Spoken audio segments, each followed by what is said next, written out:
Olá pessoal, tudo bem? Aqui é o professor Cláudio Alves. Hoje vamos estudar sobre multiplicação de números inteiros. Então peguem esse papel e caneta para possíveis anotações, beleza?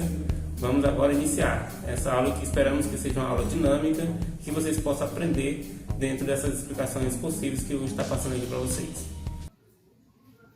Então, iniciando nossa aula, nós vamos explorar um pouco sobre a introdução dos números inteiros e sequentemente, falar sobre a multiplicação dos números inteiros, que é o nosso tema central da aula de hoje. O conjunto dos números inteiros. Os números inteiros positivos foram os primeiros trabalhados pela humanidade e tinham como finalidade contar objetos, animais, enfim, elementos do contexto histórico na qual se encontravam. Então, os números inteiros positivos, ele tinha a representagem de ter como foco a contagem de animais, de objetos e assim sucessivamente. Na sequência, nós vamos falar sobre os números inteiros negativos. Já tinha outra finalidade, que recebeu esse nome como conjunto dos números naturais, que é representado pela letra N, que são os números também que representam contagem e que tem como elementos, aqui como exemplo que eu trouxe para vocês, 0, 1, 2, 3, 4, 5, 6, e é um conjunto também infinito. Dando continuidade, a gente vai observar que os números inteiros, ele é um conjunto que completa tanto de números, ele é um conjunto completo com os números positivos e os números negativos, constituindo assim pela letra Z, que representa esse conjunto. Você observa que em ambas, tanto da direita como da esquerda, nós temos os pontos de infinito, né, a reticência, significando que é um conjunto infinito. E aí temos a junção dos elementos positivos e elementos negativos que completam esse conjunto dos números inteiros. Então nós temos aí como exemplo menos 8, menos 7, menos 6, menos 5, menos 4, menos 3, menos 2, 0. Daí inicia os números positivos. 1, 2, 3, 4, 5, 6, 7, 8. Observando que esses números inteiros, eles têm uma finalidade importantíssima no cotidiano. Por quê? Porque eles representam as transações bancárias, eles estão bem presentes, as transações comerciais, as medidas de temperatura, né? Tudo isso envolve os números inteiros, que é uma importância indiscutível para a sociedade nos dias de hoje. Continuando, a gente vai falar um exemplo de como é a aplicabilidade dos números inteiros no nosso dia a dia. Um exemplo de José, que comprou uma bicicleta que pagará 5 parcelas de R$ 45 cada. Qual o valor da dívida de José? Então, você está observando que os números inteiros se relacionam à dívida. Tem uma representação diretamente com dívida, com saldo e assim sucessivamente.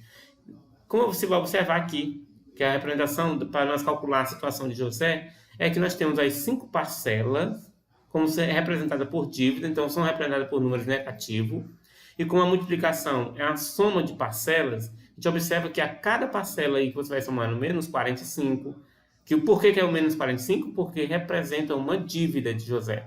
Menos 45, com mais menos 45, com mais menos 45, com mais menos 45, com mais menos 45, que são as 5 parcelas, totalizam uma dívida de menos R$ 225. Então, a total da dívida de José é menos R$ 225. E também pode ser representado a dívida de José por a multiplicação. Eu multiplicar as 5 parcelas menos R$ 45, que é a sua dívida, então a dívida total se torna sendo menos R$ 225. Então, expressando a dívida de José. Qual é a dívida de José? Menos R$ 225, que é uma dívida que é representada por número negativo, mas, afinal de contas, significa que José está devendo R$ 225. Já essa multiplicação, a gente observa de José que é através da multiplicação de dois números. Quais são esses números? O 5 e o menos 45. Ou seja, um número positivo e um número negativo. É por isso que nós vamos abordar agora essa multiplicação de números positivo com negativo e, ao mesmo tempo, consequentemente, número negativo por negativo. Então, quando multiplicamos dois números positivos, o resultado é um número positivo. Observem essa referência aí, gente. Quando multiplicamos dois números positivos, o resultado é um número positivo. Então, qual é o valor de mais 2 vezes mais 7?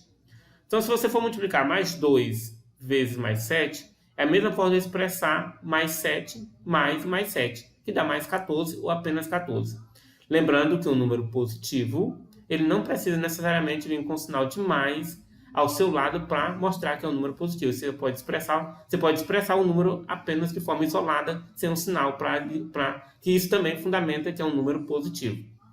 Então, 2 vezes mais 7 é igual a mais 14, ou 14 você pode escrever das duas formas.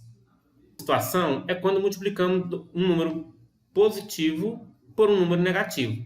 A situação que eu trouxe para vocês aqui é a multiplicação de 2 vezes menos 8. É a mesma coisa de menos 8 mais menos 8. Como nós estudamos, com certeza, você deve ter estudado a adição e subtração de números inteiros, aqui remete a essa situação aqui, de menos 8 mais menos 8, ou seja, sinais iguais, a gente soma e conserva o sinal. Por isso que dá menos 16. Então, aí sim, o número negativo, obrigatoriamente, o sinal tem que acompanhar para poder fundamentar, afirmar que é um número negativo em qualquer situação ligada à aplicação matemática ou do nosso cotidiano. Então, reprisando aí, qual é o valor de mais 2 vezes menos 8? Né? Nós temos a aplicação direta aí, que é 2 vezes menos 8, que é a mesma coisa de menos 8 mais menos 8, que é igual a menos 16. Então, um resumo geral dessas duas regras em que a gente estudou. Quando os sinais são iguais, resultado positivo. Quando os sinais são diferentes, resultado negativo. Quando um dos fatores é zero, o produto vai ser sempre zero. Reprisando, sinais iguais, resultado positivo. Sinais diferentes, resultado negativo. E quando um dos fatores for zero, o produto final vai ser sempre zero. Vamos ver um exemplo de aplicação. O produto descobriu fatores dessa questão aqui que eu trouxe para vocês como exemplo. O produto de dois números inteiros distintos de mesmo sinal é mais 9. Então, quais são os divisores natural de 9? Claro que é o 1, o 3 e o 9. Dos fatores menos 3, menos 9, menos 1, mais 3 e mais 9, escolhemos o que sejam distintos de mesmo sinal, para poder ter como resultado mais 9. Quais são eles? O menos 9 e o menos 1. Por quê? Porque sinais iguais, resultado positivo. Menos 9 vezes menos 1 dá mais 9. O outro fator que nós escolhemos é o 1 positivo e o 9 positivo, que também fundamenta por sinais serem iguais.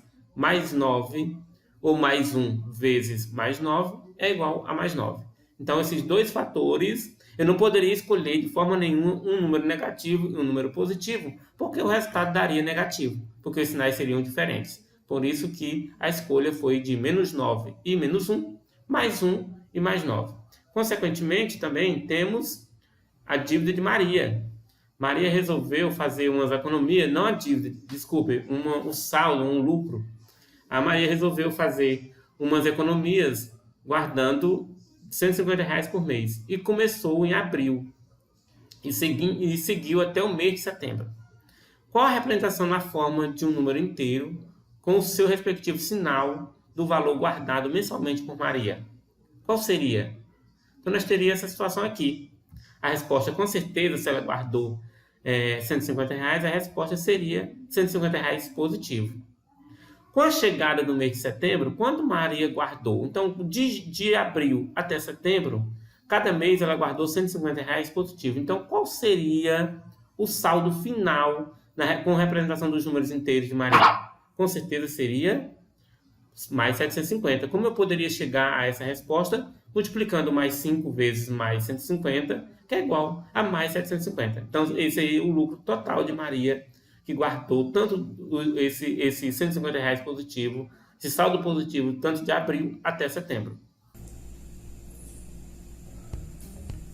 Então, pessoal, chegamos mais no final de nossa aula. Esperamos que vocês tenham gostado. Um abraço a todos e até a próxima.